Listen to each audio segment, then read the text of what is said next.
हज़रत अबू बकर सिद्दीक का ज़माना था तो एक शख्स मुल्क के शाम का रहने वाला, बड़ा कर्जा चढ़ गया उस पर। तो वो हज़रत अबू बकर सिद्दीक के पास आया, कहने लगा आप अमीर भी हैं और अमीर भी हैं, दोनों बातें। एक अमीर ये है कि मुसलमानों के सरबराह हैं और दूसरा अल्लाह ने आपको माल दौलत भी अता फरमाया है, तो मेरे ऊपर कर्जा चढ़ गया तो मेहरबानी फरमाए। वो कहता है हज़रत सिद्दीक अकबर ने मेरा हाथ पकड़ा, घर के अंदर ले गए। बाहर से दरवाजा बड़ा आला था लेकिन घर के अंदर गया तो चारपाई भी कोई नहीं थी, खजूर की चटाइयां बिछी हुई थी, खजूर की छाल की, और वो भी फटी हुई। फरमाते सैयदना सिद्दीक अकबर ने बिठा लिया मुझे और मुझे कहने लगे यार तुझे एक अजीब बात ना बताऊं? तो बताइए। फरमाने लगे 3 दिन हो गए मैंने अनाज का दाना भी नहीं खाया, खजूर के ऊपर गुजारा कर लेता हूं, मैं आजकल हालात मेरे ठीक नहीं है। लगा जी फिर मैं क्या करूं? तो आप फरमाने लगे तो उस्मान गनी के पास जाओ। किसके पास? शख्स कहने लगा जी मुझे तो बहुत सारे पैसे चाहिए। तो आपने फरमाया तेरी सोच वहां खत्म होती है जहां से उस्मान की सखावत शुरू होती है। तेरी सोच वहां तू जो सोचता है ना इतने मिलेंगे, तेरी खत्म होती है सोच जहां से उस्मान की सखावत शुरू होती है। तू जा। कहने लगा जी आपका नाम लूं? फरमाया जरूरत ही नहीं पड़ेगी। जी मैं जिक्र करूंगा कि मुझे अमीरुल मोमिनीन ने भेजा। फरमाया जरूरत है, सिर्फ इतना तू जाके बताना कि मैं मकरूज हूं और रसूलुल्लाह का नौकर हूं सल्लल्लाहु अलैहि, इतना बताना कि मुसलमान हूं, मुस्तफा का गुलाम, बस, और किसी इजाफे की जरूरत है। कहा जी वो दलील मांगेंगे। फरमाया उस्मान खैरात करते तफ्तीशें नहीं करता, उस्मान अल्लाह की राह में देते हुए तफ्तीशें 10 रुपए देना और 100 बात सुनाना फकीर को, तुक तो नहीं ना? 10 रुपए और 100 किस्म के ताने ना दे तुम यहाँ चशम पोशी कर जा। तुझे किसने इजाजत दी टटोलने की, फोलने की और क्रोधने की? ये हाल अगर तेरे साथ किया जाए, रब अगर तुझे टटोल के दे तो तेरा क्या बने?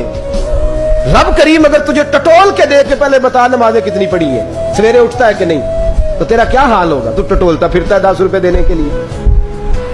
हजरत उस्मान गनी की आदत नहीं। वो शख्स कहता है मैं चला गया, पूछता पुछाता दरवाजे पे पहुंचा, दरवाजे पे दस्तक दी तो हजरत उस्मान गनी के अंदर से बोलने की आवाज है, अपने बच्चों को डांट रहे हैं। कहते हैं यार तुम लोग शहद के अंदर, दूध के अंदर शहद मिला के पीते हो, खर्चा थोड़ा कम करो, इतना खर्चा तुमने बढ़ा दिया है। तुम दूध के अंदर दूध भी मीठा, शहद भी मीठा, एक चीज खा लो तो बीमार हो, 2 चीजें इस्तेमाल करते हो। कहते हैं मैंने कहा अबू बकर तो बड़ी बातें बता रहे थे, और इस किस्म के कई वाकयात हैं उस्मान गनी के साथ, वो तो बड़ी बातें बता रहे थे और ये आदमी दूध शहद से लड़ाई कर रहा है और मुझे कई हजार दिरहम चाहिए, दिनार चाहिए, मुझे दे देगा? फरमाते हैं अब वो डांट के बाहर आए, मैं दरवाजे पे था, आते ही कहने लगे मैं आया ना तो जब मैंने अस्सलामु अलैकुम कहा तो वो समझ गए मैं मुसलमान हूं। कहते वालेकुम कहा तो पहला जुमला उन्होंने जो बोला वो उनके बड़ेपन का मुजाहरा था। कहने लगे बच्चों को एक बात समझानी थी, आने में मुझे 1.5-2 मिनट लग गए, तू दरवाजे पे खड़ा रहा, मुझे माफ कर देना। बड़े लोगों की बड़ी बातें, बड़े लोगों की बड़ी बातें, इतना बड़ा कद है उतना बड़ा इखलाक है। कहने लगे तुझे एक बात बच्चों से करने लग गया था, तुझे इंतजार करना पड़ा, जरा दरगुजर करना। कहते हैं फिर उन्होंने दरवाजा खोला, जो उस वक्त उनका माहौल था हवेली का, ड्राइंग रूम का, जो भी, मुझे बिठाया। कहते हैं मेरे लिए जो पहली चीज आई वो दूध के अंदर शहद डाल के वो लाए। कहते हैं मेरे दिल में ख्याल आया घर में झगड़ा कर रहे थे, मुझे पिलाया, उसके बाद खजूरों का हलवा आ गया। कहते हैं मैंने कहा बच्चों को कह रहे थे एक मीठी चीज इस्तेमाल करो, मेरे लिए 3 आ गई है, 3 आ गई, अजीब शख्स है।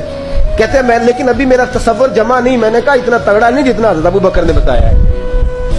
कहते हैं खिला पिला के ना फिर पूछने लगे कैसे आए हो, कैसे आए हो?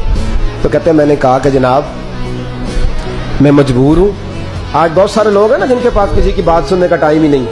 कहते मोटी मोटी बात करें, आखिरी आखिरी। हजरत उस्मान गनी पूरी खिला पिला के कहने लगे कैसे आना हुआ? कहते मैंने कहा जी मैं मुसलमान हूँ, मुल्क के शाम के मुज़ाफ़ात के एक गांव का रहने वाला हूँ, कुछ कारोबारी मुश्किलात आई तो मैं मकरूज हो गया, मेरे ऊपर कर्जा है, मुझे कुछ पैसों की आदत है। फरमाने लगे मैंने कुछ पैसे कहा, उन्होंने एक आवाज दी तो उनका गुलाम आया एक ऊंट के ऊपर लदा हुआ सामान लेके। किसके ऊपर? ऊंट के ऊपर। कहता मुझे 3000 अशरफियों की जरूरत थी, मैंने बताया नहीं 3000 चाहिए। ऊंट आया तो हज़रत उस्मान गनी कहने लगे उस ऊंट पर तेरे लिए, तेरे घर वालों के लिए मैंने कपड़े भी रखवा दिए, खाना भी रखवा दिया और 6000 अशरफियां भी रखवा दिए। तू पैदल आया है तो अब ऊंट लेके जा। कहते मैंने कहा हुजूर ऊंट वापस कौन करने आएगा? कहने लगे वापस करने के लिए दिया ही नहीं तो तोहफा है, तू ले जा।